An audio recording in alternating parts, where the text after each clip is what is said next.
Snow tracks. It was winter time on the island of Sodor. It had snowed all night. The trees were white. The cottages were white. And even Sir Topham Hatt's railway was white. There was not an engine in sight. At Tidmouth's sheds, the engines looked out. Percy was very excited. It snowed! Thomas didn't like the snow. Bother! I'll have to wear my heavy snowplow. I don't like snow. You can get stuck in it.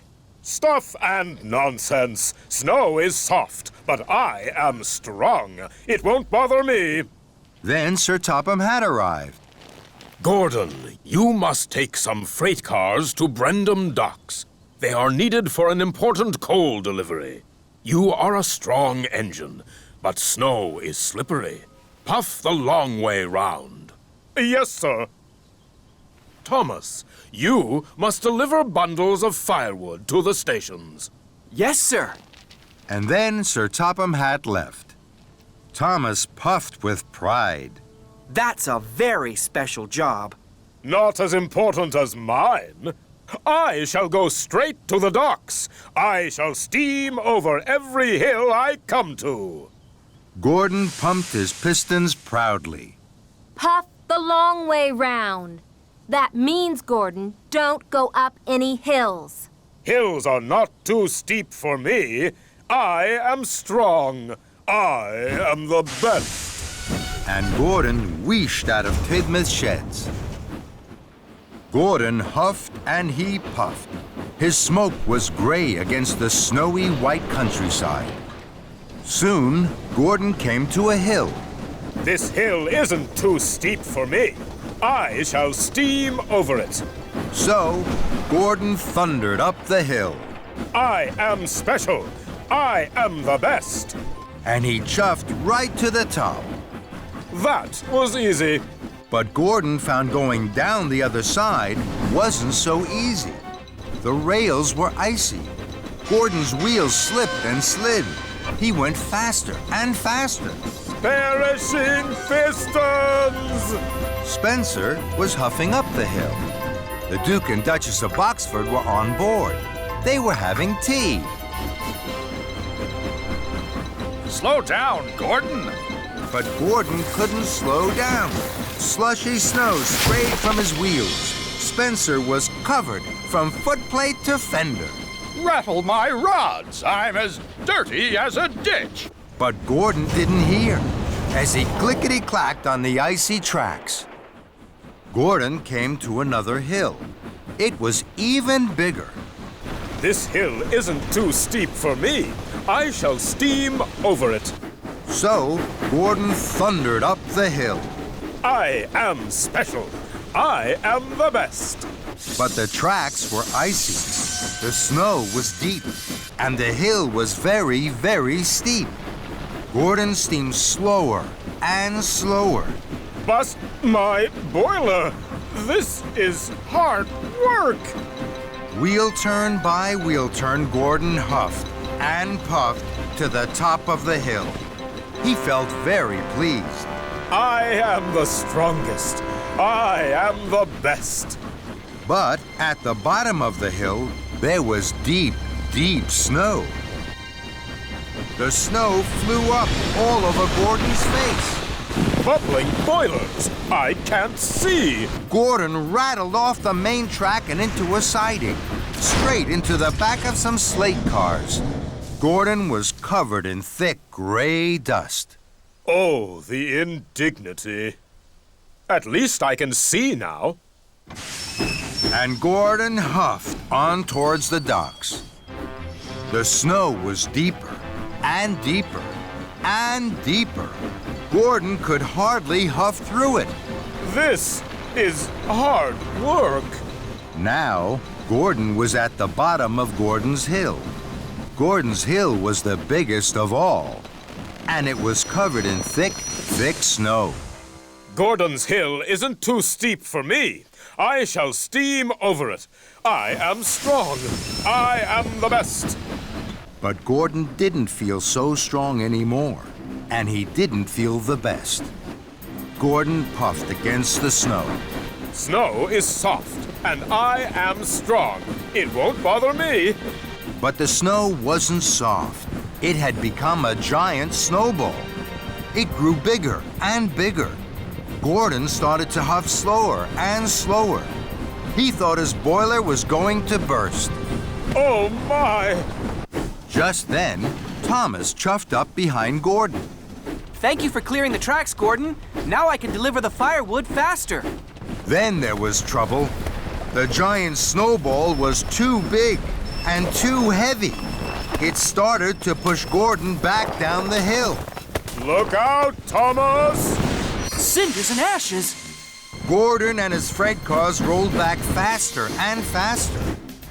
Thomas chuffed back faster and faster.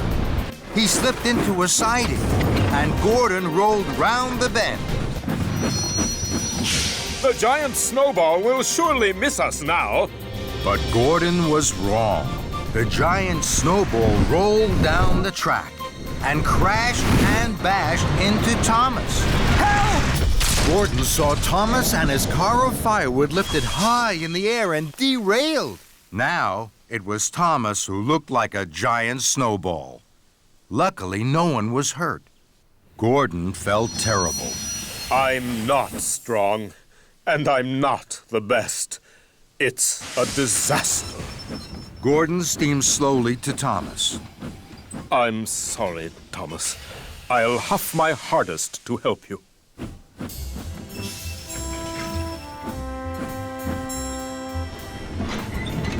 Gordon heaved and hauled. He pushed and puffed, but the snow was too heavy. The snow was too thick.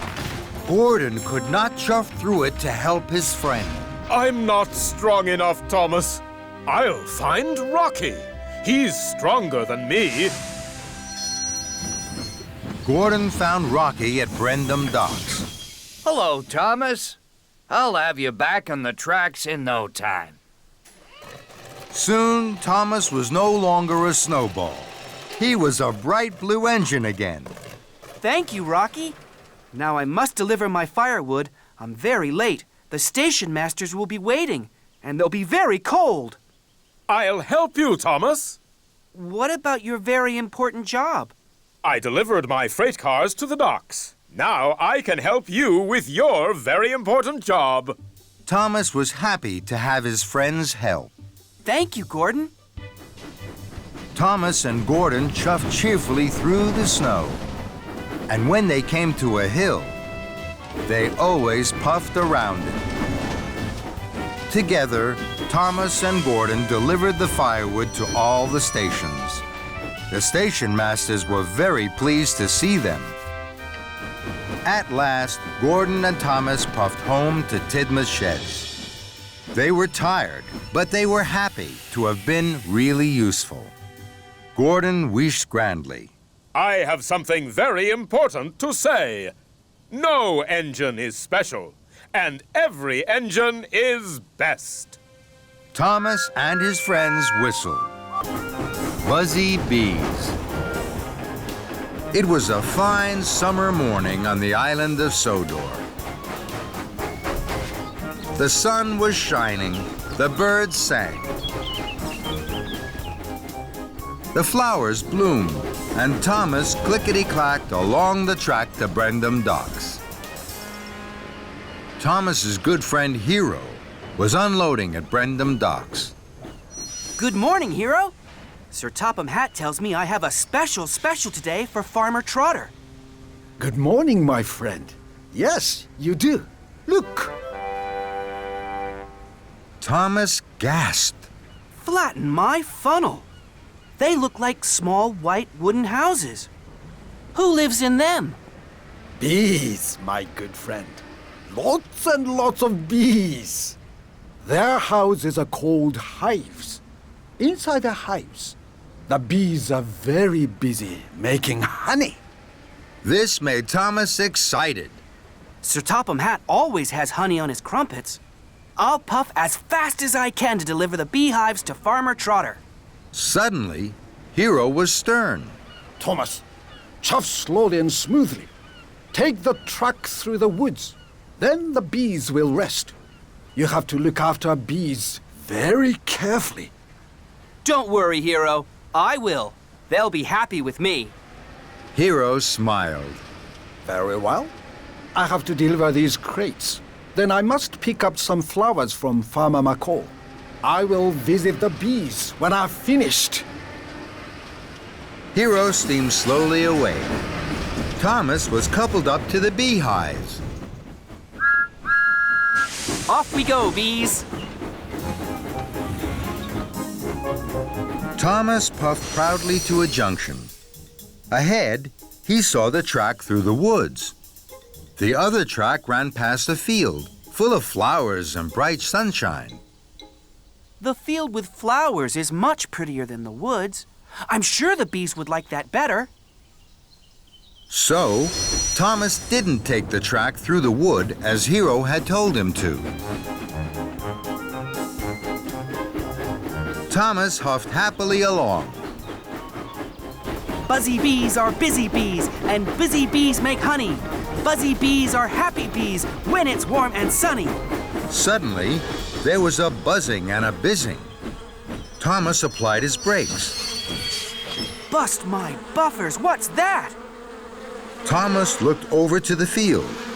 His bees were everywhere. They buzzed busily, flying from flower to flower. Thomas was surprised. Oh no. Come back, bees! Come back to your hives! The bees weren't listening to Thomas. They were too busy buzzing in the field. Thomas tried again. Please come back, bees. We'll be late for Farmer Trotter. But still, the bees weren't listening to Thomas. Fizzling fireboxes. I can't take the beehives to Farmer Trotter empty.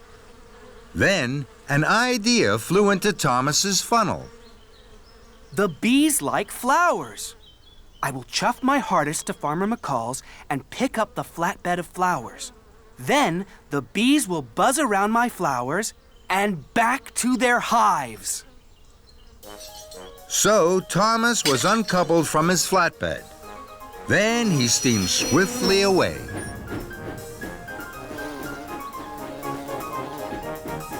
Thomas arrived at Farmer McCall's farm. He saw the flatbed of flowers. I'm sure Hero won't mind if I borrow his flowers. I'll bring them back as soon as the bees are in their hives again. And Thomas huffed happily back to the field. The bees were still buzzing busily from flower to flower in the field. Then they saw Thomas's flowery flatbed. The buzzy bees left the field and buzzed all around Thomas. They flew into his funnel. They buzzed his boiler and whizzed his wheels. Trembling tracks! This flatbed of flowers wasn't a good idea. Go away, bees, please! Buzz into your hives and make honey. But the bees weren't listening to Thomas. They were too busy buzzing. I must race like the wind. Then maybe the bees will be blown off my buffers and fly back to their hives. So Thomas pumped his pistons and raced away. But the bees didn't mind the wind on their wings. They flew round Thomas like a buzzing cloud. Thomas chuffed and puffed to a siding. Very well, bees. If you won't leave me, I will leave you. Thomas was uncoupled from his flatbed of flowers, and he clickety-clacked away down the track. Now the buzzy bees won't bother me. They're too busy making honey for Sir Topham Hatt's tea. Thomas chuffed to a junction. Hero was there. Thomas was surprised to see his friend. Hello, Hero. You look puzzled. I am Thomas. Farmer McCall's flowers have disappeared, and you have still not delivered the bees to Farmer Trotter. He's waiting and worried. Thomas looked at his wise friend Hero. He hadn't looked after the bees. He hadn't looked after their hives and he hadn't taken the woodland track. But he had taken Hero's flowers. Hero, I have been very silly. I have been everything you told me not to be. But now, I will do everything you told me to do. Please wait for me here. I will bring you back your flowers. Thomas's wheels started to whir, and his boiler started to bubble. Thomas had a lot to do. Thomas puffed back to the flatbed of flowers. The bees were still buzzing, but Thomas didn't mind. Follow me, bees. I'll take you back to your hives. And Thomas wheeshed away to the flatbed of beehives. Farmer Trotter is waiting for you, bees. You will like living on his farm.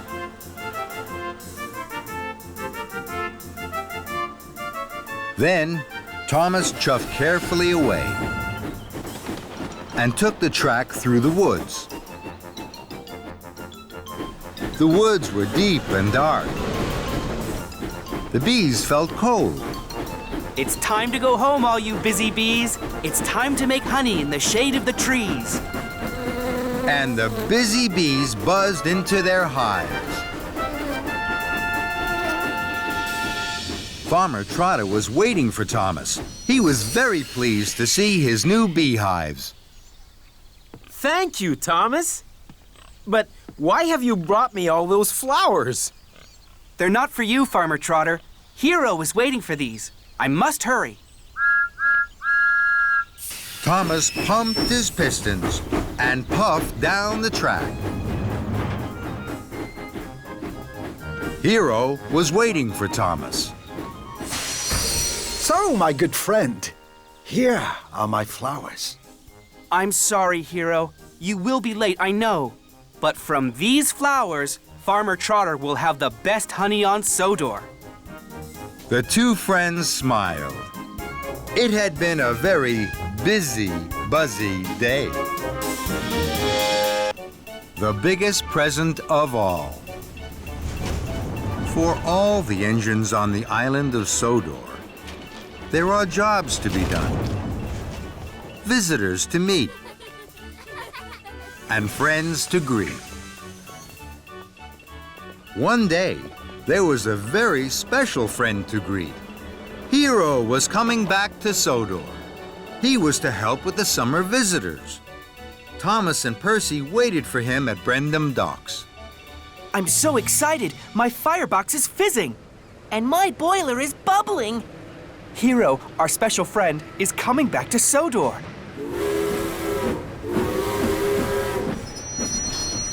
Hello, my good friends. I have missed you. We missed you too, Hero. The three engines tooted and hooted with happiness. Welcome back, Hero. First, you must go to the steamworks. Victor will check your engine after your long journey. Of course, sir. Every day, I want to be a really useful engine. Then, you must go to Knapford Station. I will meet you there. Yes, sir. Of course, sir. Hero puffed proudly away. I want there to be a welcome party for Hero at Knapford. Percy, you must collect Lady Hatt and bring her to the party. Thomas, you must tell the engines to chuff quickly to Knapford for the party. Then Sir Topham had left. Thomas and Percy were excited. Oh my! A welcome party will make Hero very happy. A welcome present would make Hero even happier. That's a good idea. I must go now, Thomas. Lady Hatt will be waiting. Then Thomas steamed slowly away. I'm sure I'll find something special for Hero. I'll look as I puff round the island, telling my friends about the party.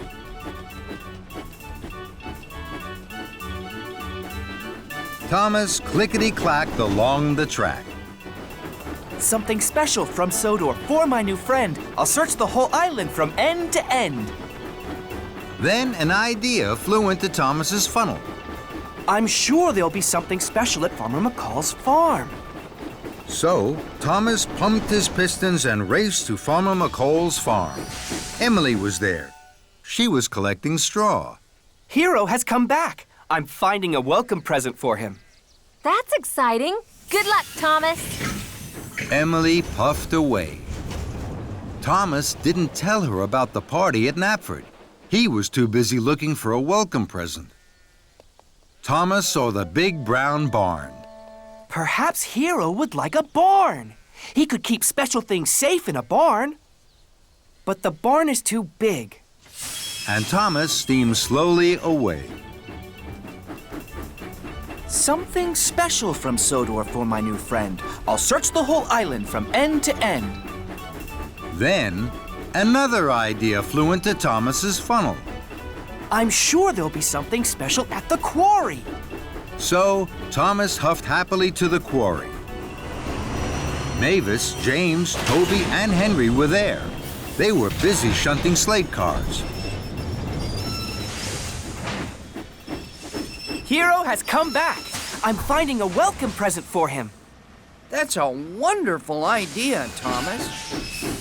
Henry, James, and Toby chuffed away to shunt freight cars. Thomas didn't tell them about the party at Knapford. Thomas looked all around the quarry, but all he could see was Sodor's slate. Slate is very special to Sodor, but slate is too small to be a present. I must look for something else.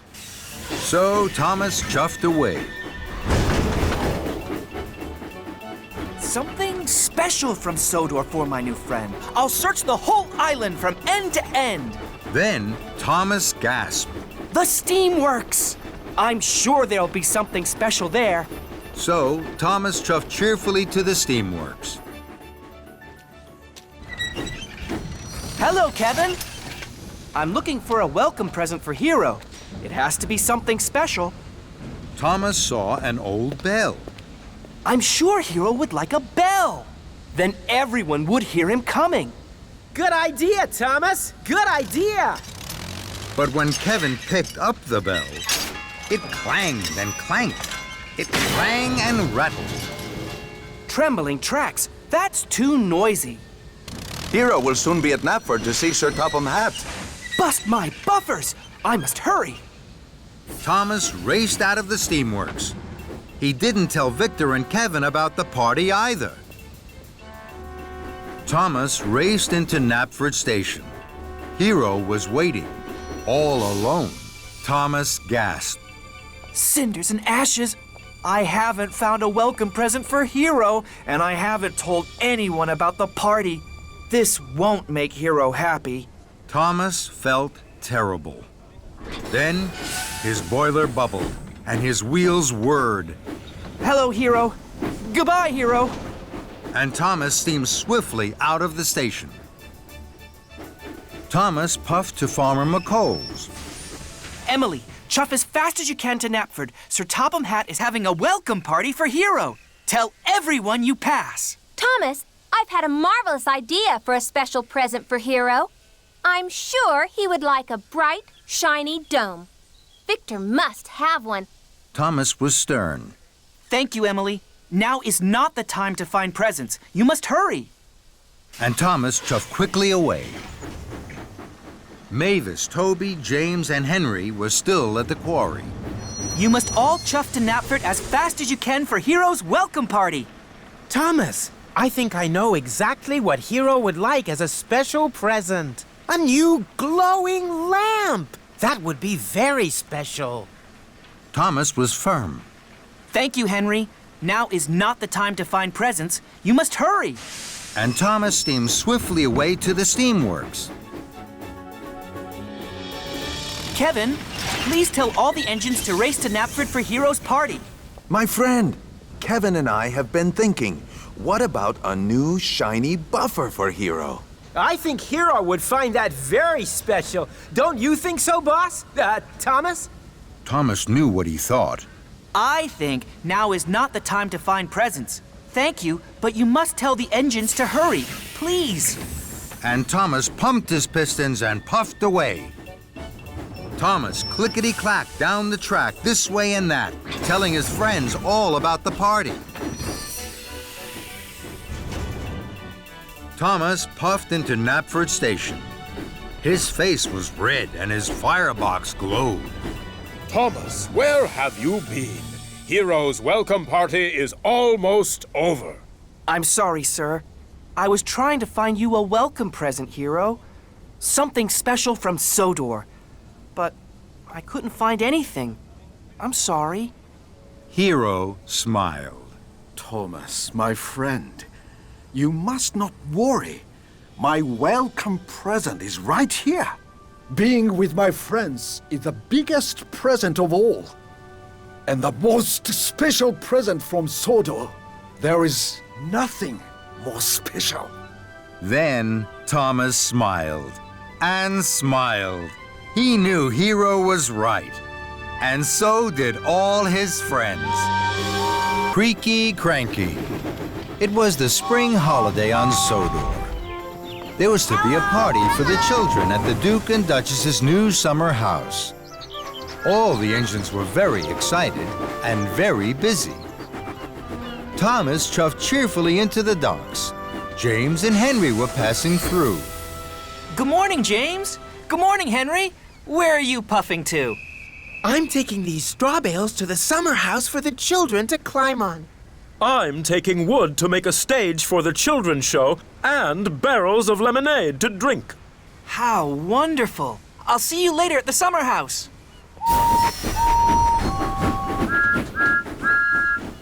Good morning, Cranky. What's good about it? It's the Duke and Duchess's party day. Party smarty. I don't go to parties. I'm stuck here loading and unloading all day. I haven't had a moment to rest my hook. That load is for me. It's eggs for the children to paint. Hurry up, Cranky.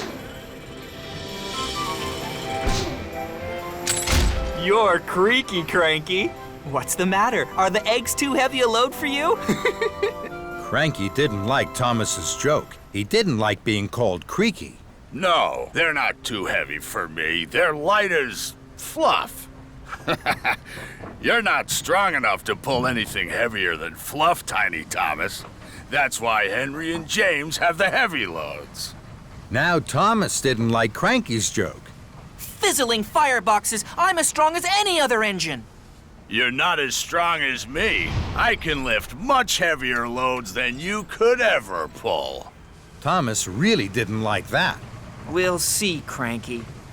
I have lots of time to deliver the eggs. First, I have to prove Cranky wrong. James has a heavy load. I'll go and find James. So Thomas steamed sternly out of the docks. Thomas found James at the junction by the washdown. Hello, James. I don't have a lot of jobs today. Shall I deliver your heavy load of wooden barrels for you? You can stay here at the washdown. Then you'll be perfectly polished for the party. James thought this was a very good idea. Thank you, Thomas. So James was uncoupled from the heavy flatbed of wood, and Thomas was coupled up. The flatbed was heavy. Puffing and puffing, Thomas set off for the docks. Thomas chuffed back into the docks. You again. What are you doing with that wood? This flatbed is very heavy. I'm sure you can't lift it. Cranky looked at the flatbed of wood and barrels. I'm sure I can. Cranky's hook swung low over the wood. Thomas watched and waited. With a creak and a crank, and a crank and a creak, Cranky raised the flatbed into the air. Thomas's boiler buzzed. Told you so. You're still Creaky Cranky. And you're still Tiny Thomas. That made Thomas very cross. I will prove Cranky wrong and still have time to deliver the eggs. I'm sure Henry had an even heavier load. I'll go and find Henry. So Thomas steamed stormily away. Thomas found Henry waiting by the coal hopper for his special coal. Hello, Henry. I don't have a lot of jobs today. Shall I deliver your heavy load of straw bales for you? Then you can wait here for your special coal. Henry thought this was a very good idea. Thank you, Thomas.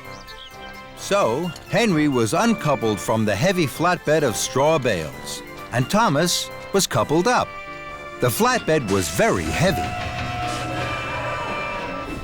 Huffing and puffing, Thomas set off once more for the docks. Soon, Thomas puffed back into the docks. You again. Now, what are you doing with those straw bales? This flatbed is very, very heavy. I'm sure you can't lift this. Cranky looked at the flatbed of straw bales. I'm sure I can. Cranky's hook swung low over the straw. Thomas watched and waited. With a creak and a crank, and a crank and a creak, Cranky raised the flatbed of straw into the air. Thomas's funnel fizzed. Told you so. You're still Creaky Cranky. And you're still Tiny Thomas. That made Thomas even crosser. More than ever, Thomas wanted to prove Creaky Cranky wrong. He had to find the heaviest thing he could. Then, an idea flew into his funnel. Lift me, Cranky. Cranky looked at Thomas. He couldn't let Thomas win. Cranky's hook swung low over Thomas. Thomas hardly dared puff. With a creak and a crank, and a crank and a creak, and very, very slowly, Cranky raised Thomas high into the air. Bubbling boilers! Creaky Cranky is lifting me! Then there was trouble. Cranky creaked louder than ever. His crane arm stuttered and juddered. It creaked and it croaked. Then it cracked. Oh, no. Cranky's crane arm had broken, and it was all Thomas's fault. Thomas was stuck high in the sky and blowing in the breeze. Then Sir Topham had arrived. Thomas, what are you doing up there?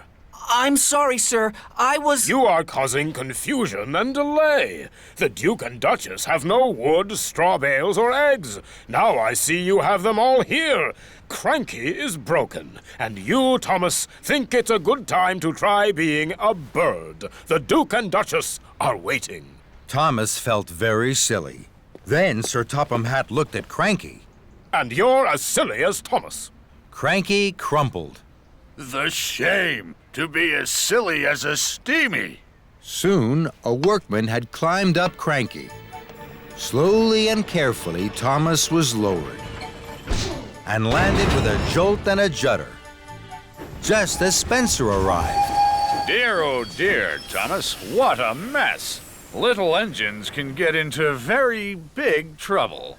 Thomas felt even sillier in front of Spencer, but he knew now that being strong was only good if you were also really useful. And he had to be really useful. Spencer, I need your help. You're very strong and can pull much heavier loads than me. Will you take the wood, the straw bales, and the eggs to the summer house for me, please? It's my fault that Cranky is broken. I must put everything right as quickly as I can. Very well. Thank you. I'm sorry, Cranky. I know you're strong, stronger than me. I'll be back soon with the right parts to fix you. Then Thomas pumped his pistons and puffed out of the docks. Thomas wheeshed like the wind all the way to the steamworks. Hello, Victor. Cranky creaked, and now he's cracked. He needs new parts. You've come to the right place, my friend. Parts aplenty here. We'll have Cranky up and lifting in no time. Soon, Thomas's flatbed was loaded with new parts for Cranky.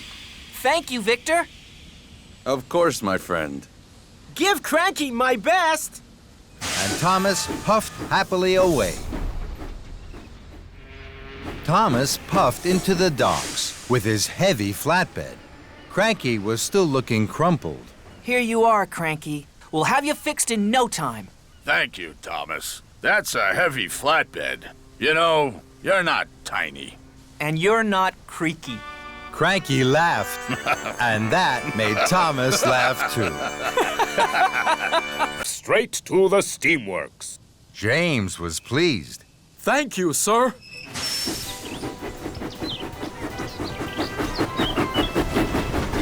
I will be the smartest engine on the whole island. James whistled with pride. James puffed proudly into the steamworks. Workmen were waiting. First, they took off James's old coat of red paint. Then they applied a special pink paint. The pink paint was to go under the new red coat. It was to keep the water out. Soon, James was covered from fender to firebox in bright pink paint. Just then, Sir Topham had arrived. My granddaughter is having her birthday party today. Emily was to pick her up at Maithwaite Station, but she has broken down. The other engines are busy. You must collect the children and take them to the party. But, sir, I'm not ready. You're quite ready enough, James. Leave right away. The party starts at tea time. You mustn't be late. Sir Topham Hatt left. James was upset. Oh, no. Pink is a silly color. I don't want anyone to see me looking silly. James puffed up to a junction. Emily was there. She was waiting for the workmen. Cinders and ashes! You're bright pink, James. Emily laughed and laughed. Oh, no. Everyone is going to laugh at me because I'm pink. James didn't want to be laughed at. Then an idea flew into his funnel. If I see any other engines on the way to the children, I'll hide.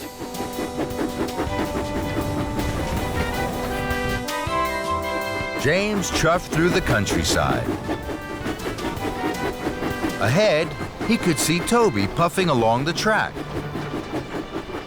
I don't want Toby to see my pink paint. He'll think I'm silly. I'll hide under this tree until he's gone. So, James chuffed under the branches of a willow tree. Toby puffed slowly towards him.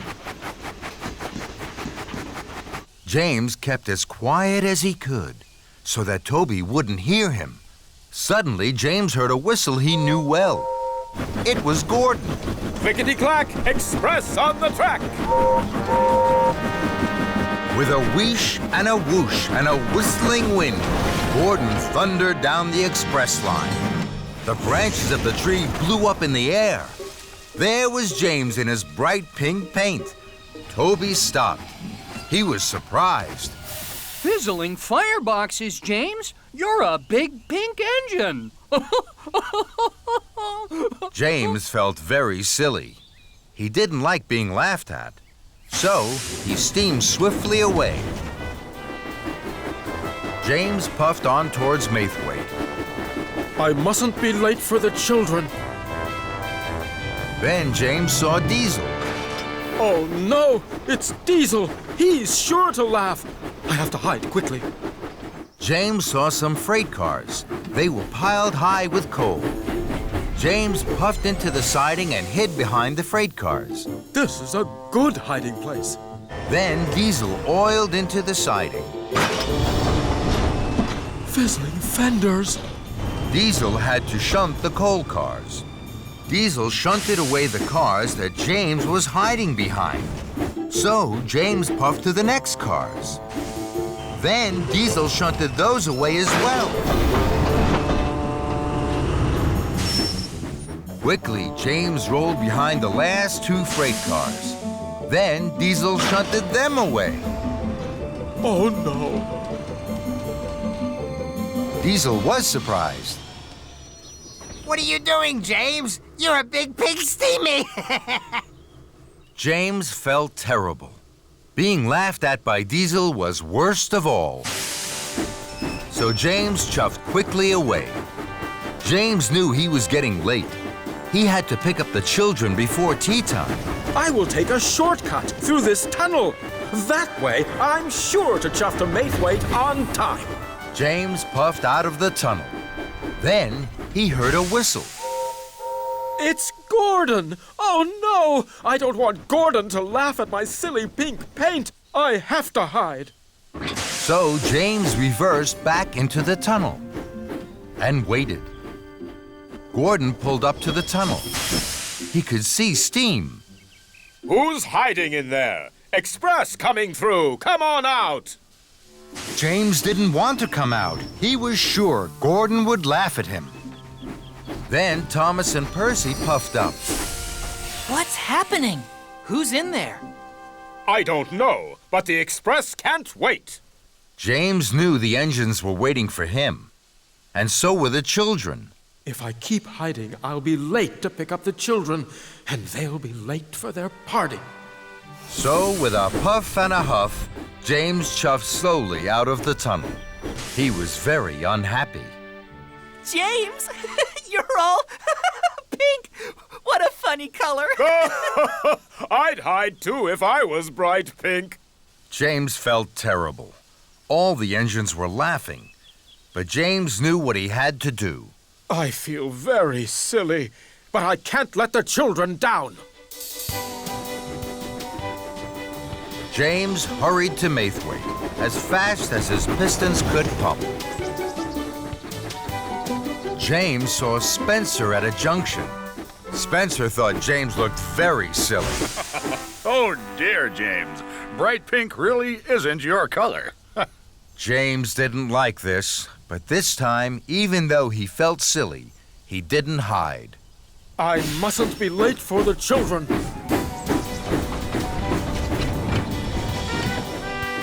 Then James saw Henry passing by. My word, you do look pink! But James didn't hide. He felt silly, but he didn't stop. Must collect the children. Must collect the children. James puffed towards Maithwaite. He could see the children waiting. I'm sure the children will laugh too. They will think I look very silly. And he steamed sadly on to the station. James pulled into Maithwaite. Sir Topham Hatt's granddaughter didn't laugh. And she didn't think James looked silly at all. She smiled. She was very excited and very happy. James, you're a pink engine. Pink is my favorite color. James couldn't believe it. Do you really like pink?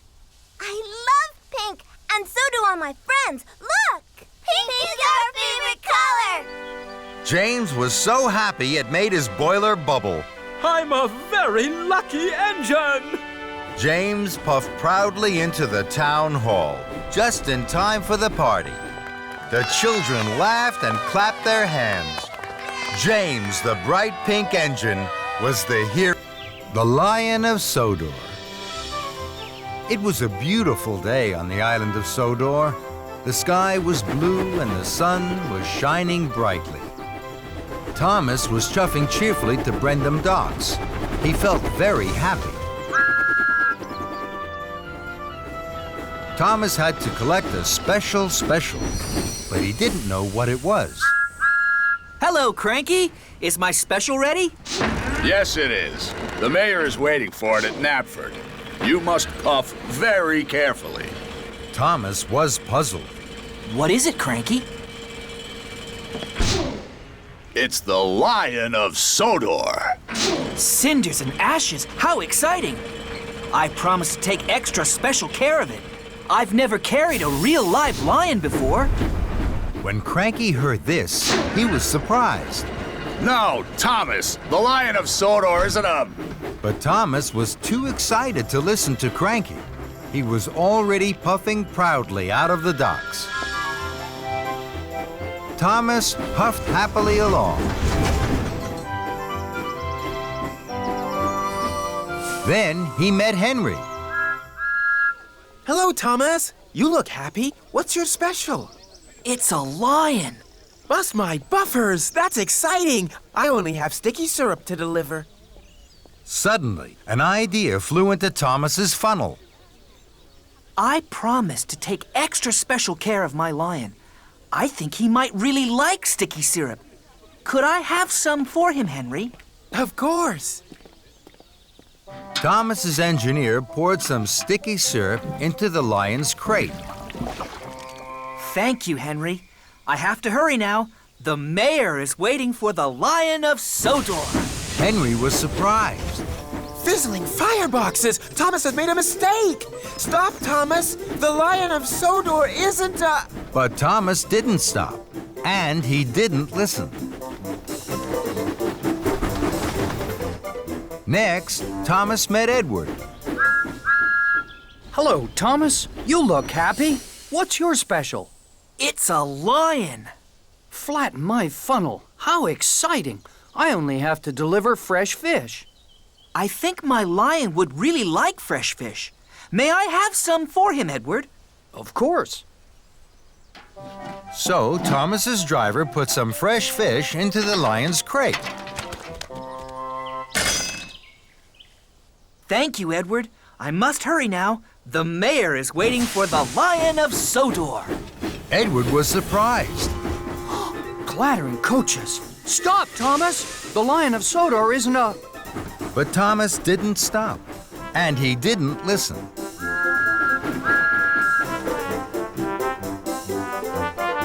Then Thomas saw Toby. Hello, Thomas. You look happy. What's your special? It's a lion. Buff my boiler, how exciting. I only have straw in my freight cars. I'm sure my lion would really like some soft straw to lie on. May I have some for him, Toby? Of course. So Thomas's driver put some soft straw into the lion's crate. Thank you, Toby. I really have to hurry. The mayor will be waiting for the Lion of Sodor. Toby was surprised. Uh-oh, trembling trucks. Stop, Thomas! The Lion of Sodor isn't a... But Thomas didn't stop, and he didn't listen. Thomas's pistons pumped and his wheels whirred. He couldn't wait to deliver his lion. He chuffed his hardest and raced on towards Knapford Station. At last, Thomas puffed proudly into Knapford. Sir Topham Hatt was there. So were the other engines. I'm very excited, Thomas. This is a big day. The Lion of Sodor is here. Thomas was uncoupled from the flatbed, and he pulled away to join the other engines. The workmen carefully opened the lion's crate.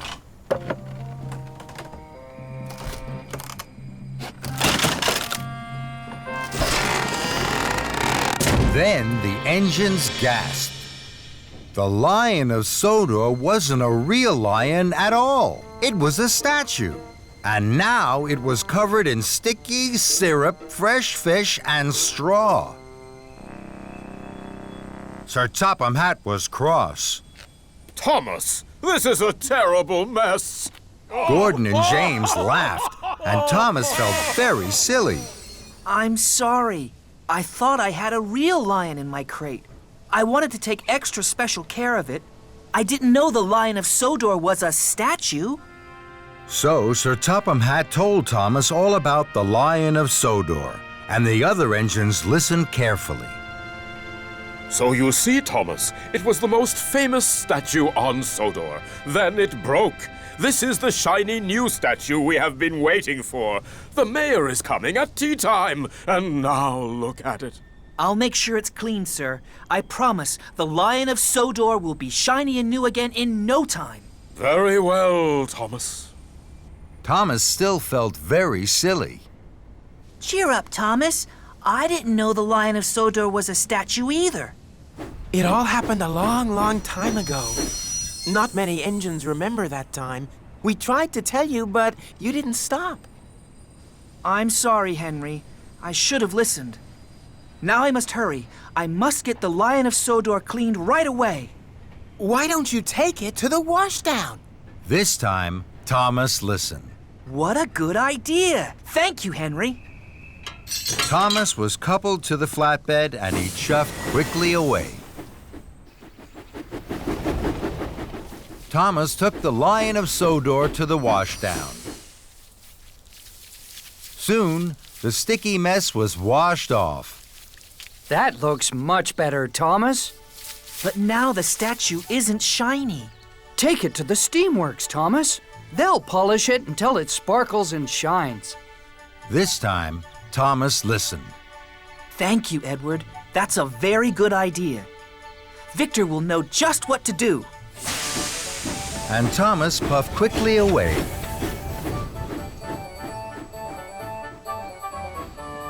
Thomas took the Lion of Sodor to the steamworks. Workmen polished the statue until it shined and sparkled, just as Edward had said. The Lion of Sodor looks much better now, Thomas. But it's nearly tea time. The mayor will soon be at Knapford, and it's a long way.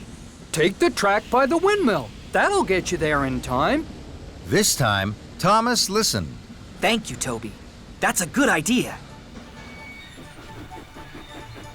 Thomas took the shortcut past the windmill.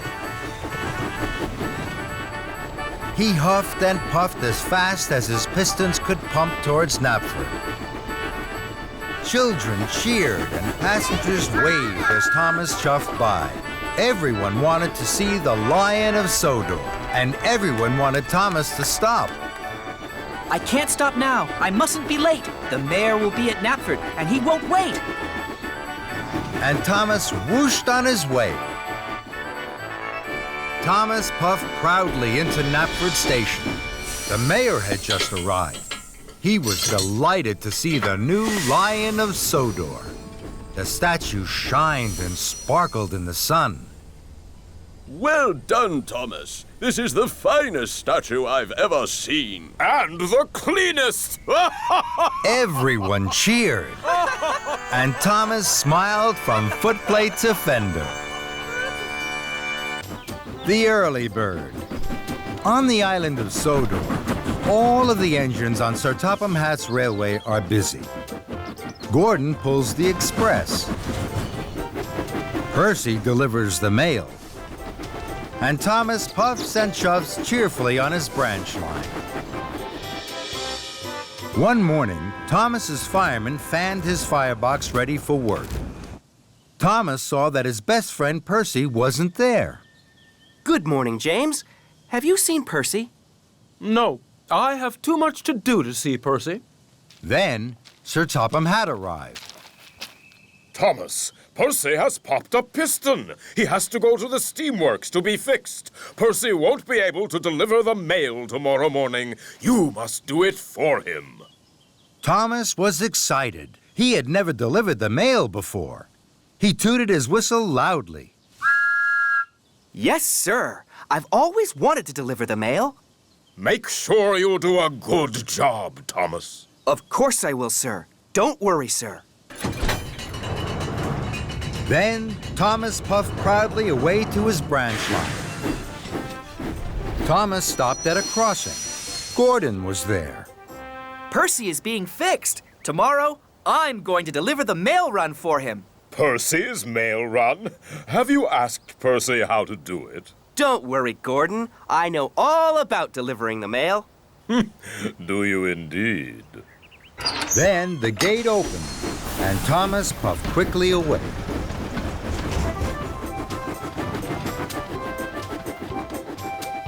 Thomas worked hard all day.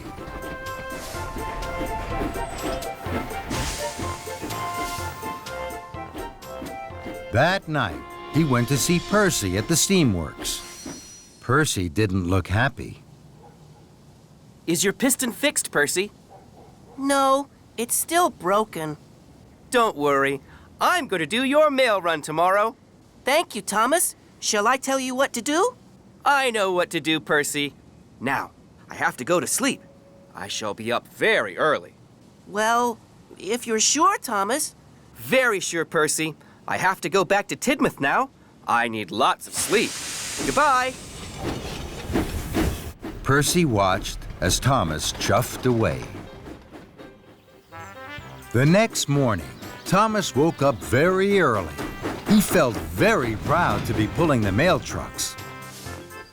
There wasn't a peep to be heard as Thomas chuffed across the island. Everyone was fast asleep. First, Thomas puffed to the quarry. I must let the quarry manager know that the mail is here. Thomas was excited. He blew his whistle very loudly. And then he chuffed cheerfully away. Thomas hadn't seen that his loud whistle had woken up Mavis. Who's making that noise? Next, Thomas chuffed to the docks. I must let the dock manager know that the mail is here. Thomas was excited. He blew his whistle even louder. And then he chuffed cheerfully away. What Thomas hadn't seen was that his good morning whistle had woken Cranky up. Who woke me up? This is fun.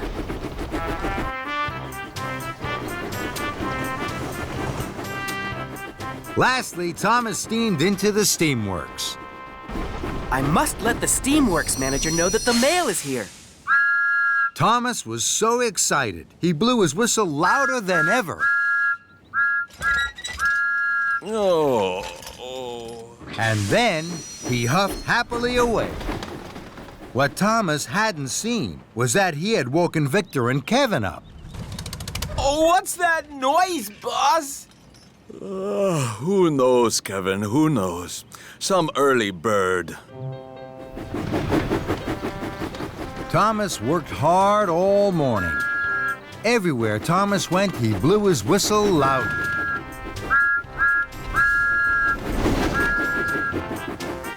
Delivering the mail is fun. Soon, Thomas had delivered all the mail. It was time for him to puff back to Tidmouth Sheds for a rest. As Thomas passed through the quarry, he saw Mavis. Her freight cars were being loaded with slate. Then there was trouble. Mavis hadn't lined up her freight cars under the hopper. Slate spilled everywhere. That's strange. Mavis never makes mistakes. What Thomas didn't see was that Mavis was fast asleep under the hopper. That's why she had put the freight cars in the wrong place. Next, Thomas passed through the docks. Cranky was unloading some big crates from a ship. Then there was trouble. Cranky dropped the crates. They fell to the ground with a smash and a crash. That's strange. Cranky never makes mistakes. What Thomas didn't see was that Cranky had fallen fast asleep. That's why he had dropped the crates. Thomas pulled into Tidmouth Sheds. He wanted to tell Percy all about the mail delivery, but Percy wasn't there. Sir Topham Hatt was there. He was cross. Someone woke Mavis up too early by tooting too loudly on their whistle. Then someone woke up Cranky at the docks and Victor at the steamworks. Now they have all made silly mistakes. Thomas knew he had woken everyone up with his cheerful whistle. He felt terrible. I'm very sorry, sir. It was me. Then, Thomas, as Percy is still not fixed, you must do a better job tomorrow. I will, sir. I promise, sir. Then Gordon arrived. He had heard all about Thomas's trouble with the mail run. You were right, Gordon. Delivering the mail is a hard job. I should have asked Percy what to do. And this time, I will. That evening, Thomas visited Percy at the steamworks. He asked him all about delivering the mail, and Percy told him all about being quiet. The next morning, Thomas set off early, pulling the mail cars. He stopped at the quarry. This time, he didn't blow his whistle. He puffed very quietly so that he didn't wake Mavis. Next, Thomas stopped at the docks. He didn't blow his whistle here either. And he didn't wake Cranky up.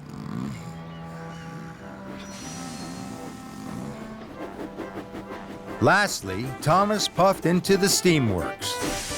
He dropped off the mail, and he didn't blow his whistle once. Victor stayed fast asleep.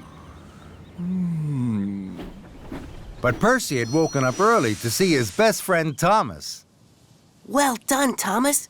You did everything right. Thank you, Percy. Now I know the most important thing about delivering the mail. You have to do it quietly. Percy was so happy for his friend that he wanted to toot out loud. Then he looked at Thomas.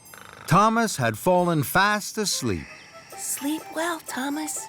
And Thomas snored the sleep of an engine who had done a very good job. Time for a story. It was a beautiful day on the island of Sodor. The sun was shining and the birds were singing. Thomas had worked hard all morning.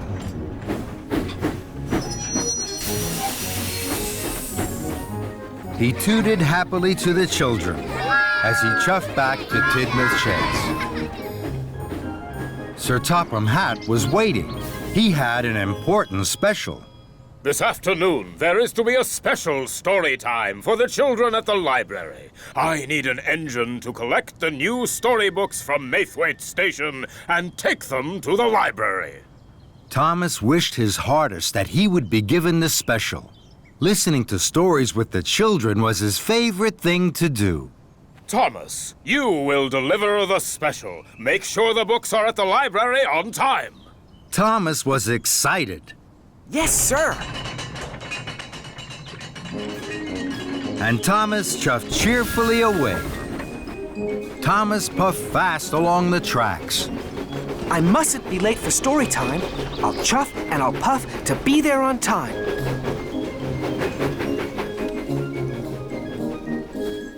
Thomas steamed into Maithwaite Station. Hello, Thomas. I'm here to collect the new storybooks. We'll have your freight cars ready in 2 toots of a whistle, Thomas. Thomas saw the storybooks piled high in the 2 freight cars. There were red books, green books, and blue books. There were big books, small books, square books, and even round books. They look wonderful. Soon, Thomas was coupled up to the freight cars. I must hurry. I have to deliver the storybooks to the library on time. Thomas was very excited.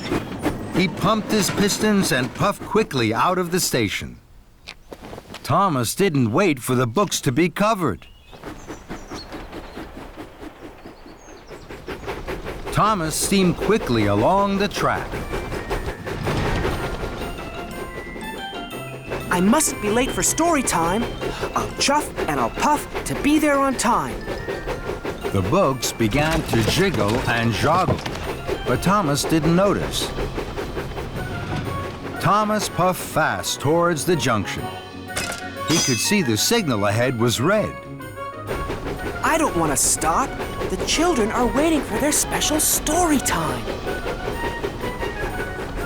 Then an idea flew into his funnel. I can take the branch line. I know there aren't any junctions on that. So, Thomas puffed quickly down the branch line.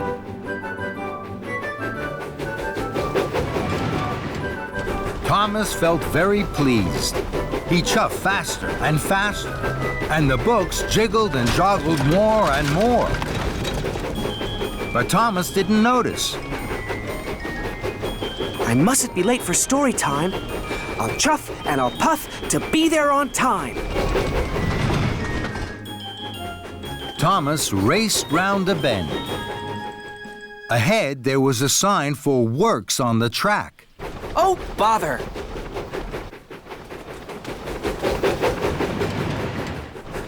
I'm sure the works on the tracks won't stop me. So, Thomas puffed faster and faster. Then there was trouble. Workers were mending the broken track. The broken track was very bumpy. Thomas bumped and jumped. The books jiggled and joggled. Then Thomas hit the biggest bump of all. Whoa! Cinders and ashes! The freight cars bounced high in the air. They crashed and bashed. They clattered and shattered down to the tracks. Thomas put on his brakes. The books flew high and wide through the air and landed all over Farmer McColl's field. Oh my! The freight cars are broken. The storybooks are all over the field, and the children now won't have their special story time. And it's all my fault. I was in such a hurry to be on time, I didn't want to wait. I should have waited for the books to be covered, and I shouldn't have taken the bumpy branch line. Oh dear. Fizzling fireboxes. What am I going to do? Thomas looked at the storybooks. The sun was shining on them. The books looked even redder and greener and bluer than they had in the freight cars. The storybooks look so pretty in this field. I wish the children could see them. Then an idea flew into his funnel.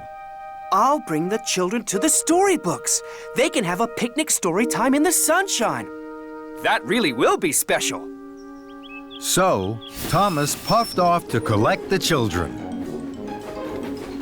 First, I must collect Annie and Clarabelle. Victor and Kevin were busy at work as Thomas chuffed into the Sodor steamworks. Hello, Victor. I'm here to collect Annie and Clarabelle. I'm going to take the children to a special picnic story time in the sunshine. That's a wonderful idea, my friend. The children will like that. They always have their best time with you, Thomas. Thomas was pleased Victor and Kevin liked his idea. Later, Thomas huffed happily out of the steamworks with Annie and Clarabelle. Thomas puffed proudly up to the library at the town hall. The children were waiting. They were very surprised to see Annie and Clarabelle instead of cars of storybooks. Today, I'm taking you to an extra special story time. It's a picnic story time in the sunshine. All aboard! The children had never had a picnic story time. They thought it was a wonderful idea. Thomas blew his whistle and chuffed cheerfully away. Thomas puffed towards the junction. This time, Thomas waited.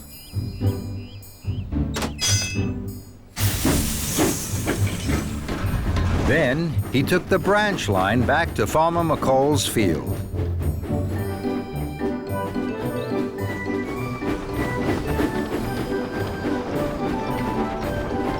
Thomas chuffed slowly and carefully up to Farmer McColl's field. Here we are, the Picnic Story Time Special. The children cheered. They could see all the different colored books in the field. They were very excited. This was the best story time ever. Thomas watched as the children ran onto the field. They each picked up a book, and their teacher began to read with them. This is a story, children, all about a little boy. A little boy who didn't like waiting. He didn't like waiting because he thought he'd miss out on all the good things. But then he found out that good things are worth waiting for. As the story began, Thomas looked at all the happy children. He smiled his biggest smile. The children's picnic story time really is worth waiting for. Steamy Sodor. All the engines on Sodor like to be really useful. They huff and they puff to do their best for Sir Topham Hatt's railway. And sometimes that means doing a job they have never done before. One morning, Sir Topham Hatt had a new job for Thomas.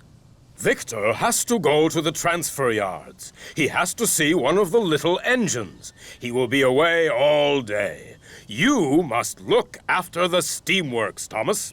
Victor will tell you all you need to know. Make sure you listen carefully. Yes, sir. Thomas was excited. The Sodor Steamworks is one of my favorite places on the island. Today, I'm going to be in charge. That's a very important job, Thomas. Good luck. Thank you, Percy. And Thomas puffed proudly away to the steamworks and his new job. Victor was waiting for Thomas at the steamworks. Thomas was very excited. His boiler bubbled and his firebox fizzed. Hello, my friend. This is a big day for you. The steamworks will be very busy.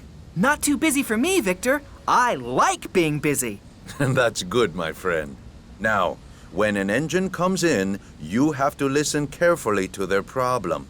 If you need help, ask Kevin. That's right, Thomas. When you're in a fix, look no further. Just ask Kevin. It'll save you bother. Thank you, Kevin. Are you listening, Thomas? Yes, Victor. But Thomas was too excited to listen. He wanted to get on with his very important job. Don't worry, Victor. I know just what to do. Hurry, Victor. You'll be late for the little engines. Very well, my friend. Good luck. And Victor steamed away. Thomas was now in charge. Soon, Spencer steamed sulkily into the steamworks. His shiny silver paintwork was scratched and scuffed. Spencer was surprised to see Thomas.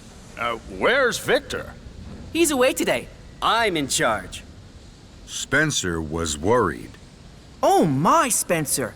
You are in a mess. I'll check you over from wheels to whistle. Put Spencer up on the hoist, please, Kevin. Kevin was worried. Are you sure, boss? I mean, Thomas? I don't think Spencer needs to go on the hoist. I mean, he needs a repaint, boss. But Thomas wasn't listening to Kevin. He was too excited. He was in charge of the steamworks. Put Spencer up on the hoist, Kevin. Over here, Spencer. Please, if you don't mind. Please. Thank you. So, Spencer huffed huffily to the hoist. Then Henry chuffed in. Henry wasn't well. He spluttered and stuttered. He wheezed and sneezed. Henry was surprised to see Thomas. What are you doing here, Thomas? Victor is away today. I'm in charge. Henry sighed. Then he wheezed. Then he sneezed. Foot plates and fenders. I know just what's wrong with you, Henry. You have been given the wrong coal. Henry gasped. No, Thomas. It's not my... But Thomas wasn't listening. Don't worry, Henry. We'll have you puffing proudly in no time. Kevin, bring over some of Henry's special coal, please. But what about Spencer, boss? But Thomas wasn't listening. Quick as you can, Kevin. So Kevin trundled to the coal. Spencer sat sniffly by the hoist. Henry spluttered and stuttered. And Thomas felt pleased and proud. I like being in charge of the steamworks. Then James steamed snootily in. Straw and twigs blocked his funnel. Why are you here, Thomas? Victor is away today. I'm in charge. Bubbling boilers. You are in a mess. What happened to you? I can't puff properly. I know just what you need. Kevin! Yes, boss. I mean, Thomas. James needs a new funnel. No, I don't. But Thomas wasn't listening to James. But what about Henry's coal and Spencer on the hoist? Thomas wasn't listening to Kevin. Find the spare funnel, please. Kevin was now very confused. To find the funnel, he had to put down Henry's coal. But first, he had to raise Spencer on the hoist. It was all too much for Kevin. Oh, dear, boss. Thomas. Don't worry, Kevin. I'm in charge. Then there was trouble. Kevin reeled and rolled back towards the hoist. And with a biff and a bash, he hit a big green button. That made Spencer shudder into the air. Trembling tracks, what's happening? Kevin gasped. Heaving hooks! Sorry, Spencer. Then Kevin dropped Henry's coal right in front of Henry's nose. Bust my boiler and crashing coals. Kevin rocked and rolled into James. Mind my shiny red paintwork! James was so upset, he blew the biggest puff of steam he had ever blown. All over Victor. Victor had just arrived from the transfer yards. Now he was covered from buffer to buffer in twigs, soot, and straw. Victor's wheels wobbled and his steam stuttered. Sizzling Sodor! What has happened to my beautiful steamworks? Thomas looked at Victor and then at the mess and the muddle. Cinders and ashes. This is all my fault. No, boss. I mean, Thomas, I'm sure it's my fault. I'm sorry, boss. I did try to say, boss. No, Kevin. It's not your fault. I didn't listen to Victor. I didn't listen to you. And I didn't listen to my friends. I was too excited and too silly. I think, my friend, you are right. What will you do now? I'm sorry to all of you. Now I'll listen to you, and I'll make sure you're all fixed properly. So, Victor and Thomas went first to Spencer.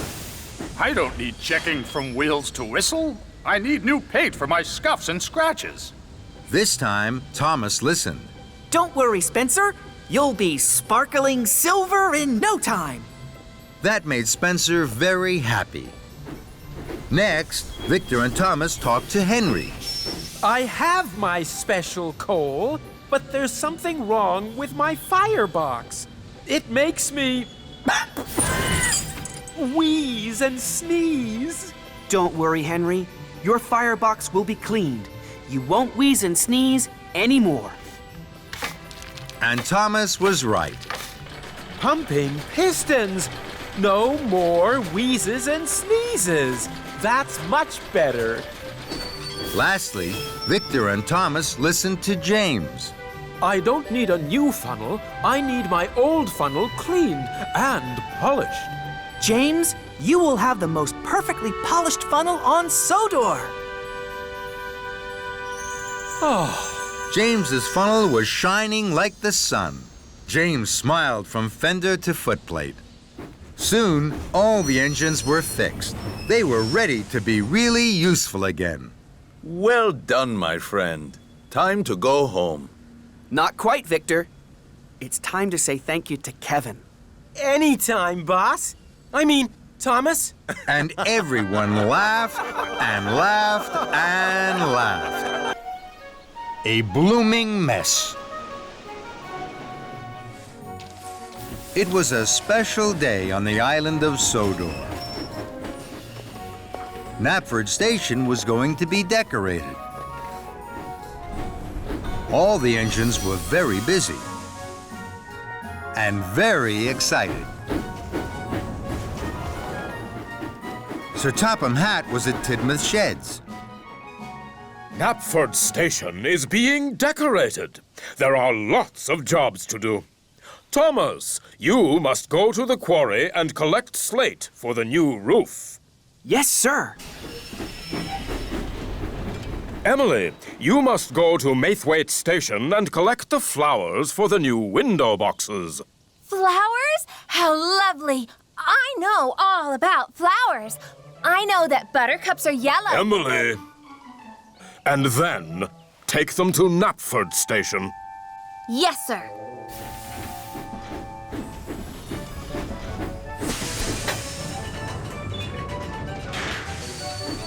Emily huffed happily to Maithwaite Station. She passed Toby. Toby was delivering wood for Knapford's new floors. Hello, Toby. Hello, Emily.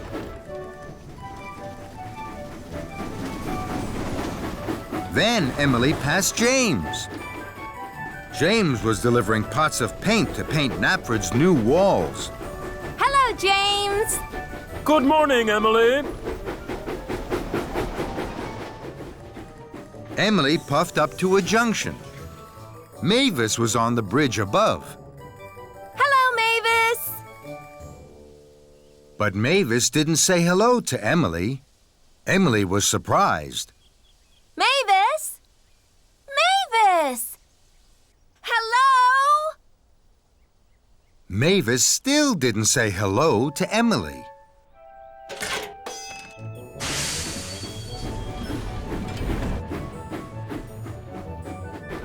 Emily wondered what was wrong with Mavis. I know what's wrong. Mavis must be feeling sad today. At Maithwaite Station, Emily buffered up to the flatbed of flowers. There are a lot of different flowers here, Emily. Emily knew the names of all the flowers, but she didn't say a word. She was thinking about Mavis. She wanted to make Mavis happy. Then, an idea flew into her funnel. I'm sure flowers would make Mavis happy. I have lots of them. I can leave some of them at the quarry for Mavis. So, Emily didn't puff straight to Knapford Station with the flowers. She took the track to the quarry instead. Emily huffed happily into the quarry. She couldn't see Mavis anywhere. I know. I'll decorate the quarry with flowers. That will make Mavis very happy when she comes back. Emily looked for a place to put some flowers. This is the perfect place. Mavis will see the flowers here as soon as she arrives. Emily felt very pleased with herself. Now, I must find somewhere else to put some more flowers. Emily looked around. She didn't see Edward puff into the quarry behind her, but she did hear the loud crash. Fizzling fireboxes! What was that? Edward had crashed straight into the flatbed of flowers and rolled towards the hopper. Edward, look out! Those flowers are going to make Mavis happy. Pardon? Edward was confused. I'm sure flowers by the hopper would make Mavis happy. The hopper's so gray and dusty. Emily felt even more pleased with herself. Now, I must find somewhere else to put some more flowers. Emily looked around. She didn't see Thomas reverse towards the hopper behind her, but she did hear the loud crash. Bubbling boilers! What was that? Cinders and ashes! Bust my buffers! Watch out for the flowers! They're going to make Mavis happy! At that moment, Mavis pulled into the quarry. Whatever has happened? Emily looked at Mavis. Mavis wasn't happy. She was very upset. What has happened to my quarry? And what are those flowers doing here? Emily gasped. The flowers haven't made Mavis happy. The quarry is in a terrible mess, and it's all my fault. Emily chuffed up to Mavis. You didn't say hello today, so I thought you were sad. I brought the flowers because I wanted to make you happy. Mavis sighed. I wasn't sad. I didn't say hello because I was thinking about all the jobs I had to do today. Emily felt very silly. I wish I had asked if you were sad. Then I wouldn't have brought the flowers and the quarry wouldn't be in a terrible mess. Mavis looked at the mess. She looked very sad. Emily wanted to think of a way to make Mavis happy.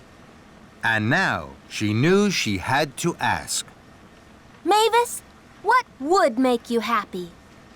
I would like the quarry to be tidy and all the engines to be really useful. Emily felt very pleased she had asked Mavis.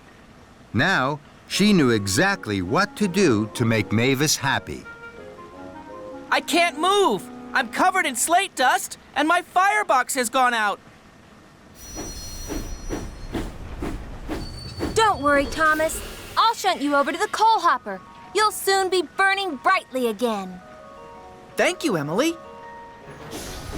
So Emily worked hard. She puffed and she huffed, and she heaved Thomas to the coal hopper. Then she biffed and she bashed the flower beds away from the hopper so that Edward could shunt his freight car to be filled.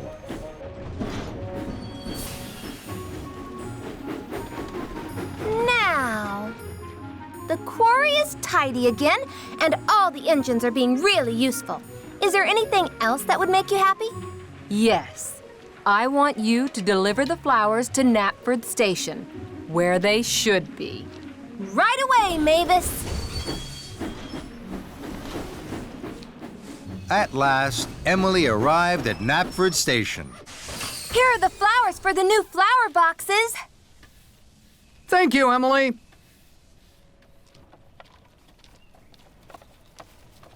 Emily watched as the flowers were unloaded.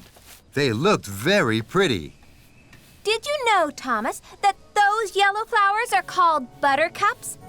And those red ones, Edward, are called roses. And those white ones are daisies.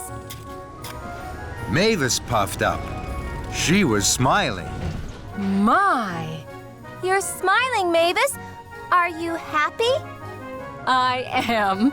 Those flowers look wonderful. And that made Emily happy too. Slippy Sodor. It was a very special day on the island of Sodor. The Mr. Bubbles clown show was coming to town. Mr. Bubbles was famous. He could blow the biggest bubbles ever seen.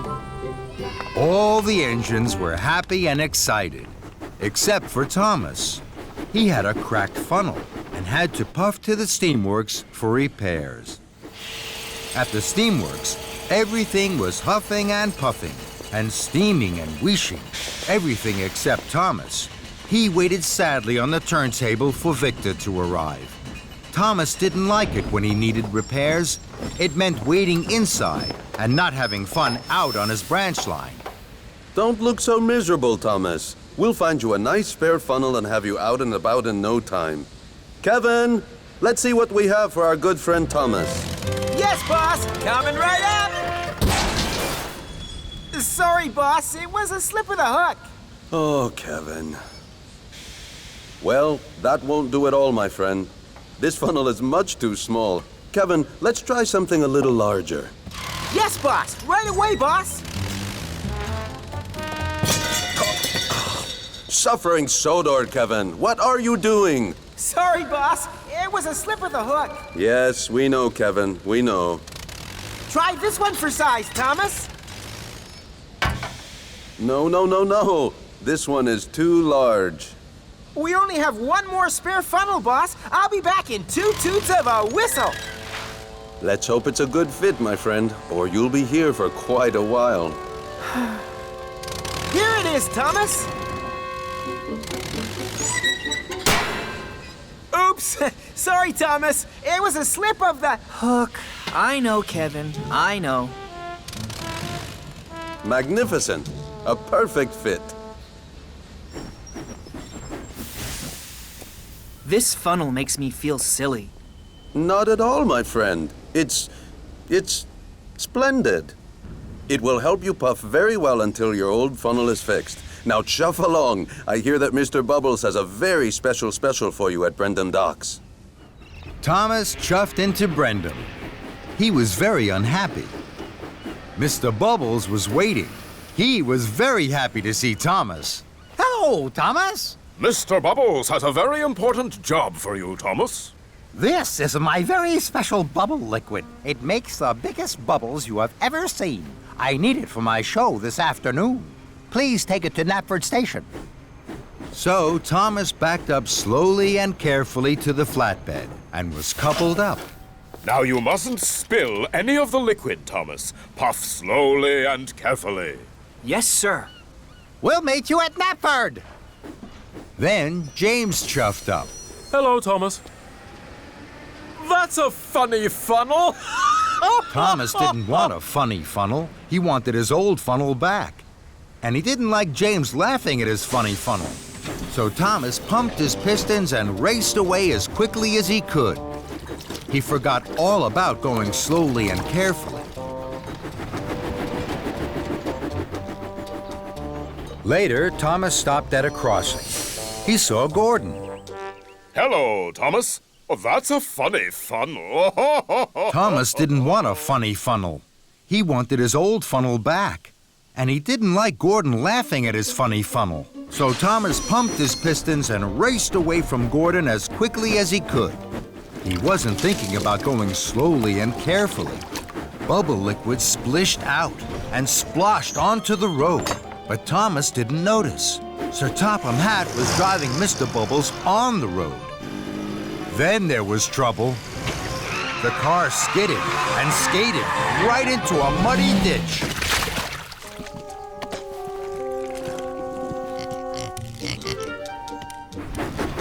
Thomas raced on. He stopped at a signal and saw Henry in a siding. Hello, Thomas. Oh, that's a funny funnel. Thomas didn't want a funny funnel. He wanted his old funnel back. And he didn't like Henry laughing at his funny funnel. So Thomas pumped his pistons and raced away from Henry as quickly as he could. He still wasn't thinking about going slowly and carefully. Sir Topham Hatt and Mr. Bubbles drove toward a bridge.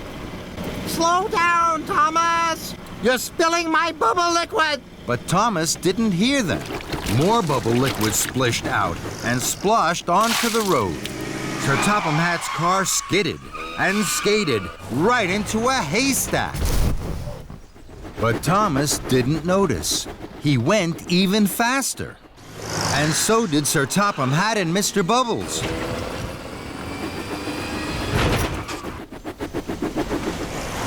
Thomas didn't see them, but he did see a red signal. Thomas put on his brakes. More bubble liquid splished out and splashed onto the road. Sir Topham Hatt's car skidded and skated right into a pond.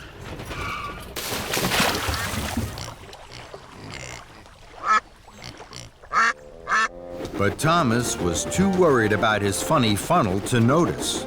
He raced on towards Knapford. At last, Thomas puffed into Knapford, just as Sir Topham Hatt and Mr. Bubbles arrived. Sir Topham Hatt was very cross. Thomas, you were going much too fast. The special bubble liquid splished and splashed out of the tank. And now the tank is empty. And it's almost time for my show to start. The children will be very disappointed. Thomas felt terrible. I'm sorry, sir. The only special bubble liquid left is at Brendam Docks. Now, there isn't time to pick it up before the show. Yes, there is. I'm sure I can puff to Brendam and back in time for your show. Very well, Thomas. But this time, you must be careful. Yes, sir. Thank you, sir. And Thomas chuffed quickly away. Soon, Thomas arrived back at Brendam Docks. A new tank of bubble liquid was loaded onto his flatbed, and Thomas puffed carefully away. Thomas saw Edward at a crossing. Hello, Thomas. That's a funny funnel. Thomas didn't like Edward laughing at his funny funnel. But this time, Thomas didn't pump his pistons and race away from Edward as quickly as he could. He chuffed carefully on to Knapford. Then, Thomas puffed past some children. The children saw his funny funnel. They were excited. They thought Thomas was going to be part of Mr. Bubbles' show. Thomas was surprised. He gave the children an extra loud toot. The children laughed even more. Thomas liked to see the children laughing. They're laughing at my funny funnel. It makes them happy. And that made Thomas happy. Thomas steamed back into Knapford. The children cheered. Well done, Thomas. You haven't spilled one drop of my special bubble liquid. And you're just in time for my show. Later, the children clapped and cheered at the Mr. Bubbles Clown Show. They had never seen such big bubbles. Then the children spotted that Thomas's funny funnel looked just like Mr. Bubbles' hat. Thank you, Thomas. The funniest engine on Sodor. Soon everyone was laughing, and Thomas most of all.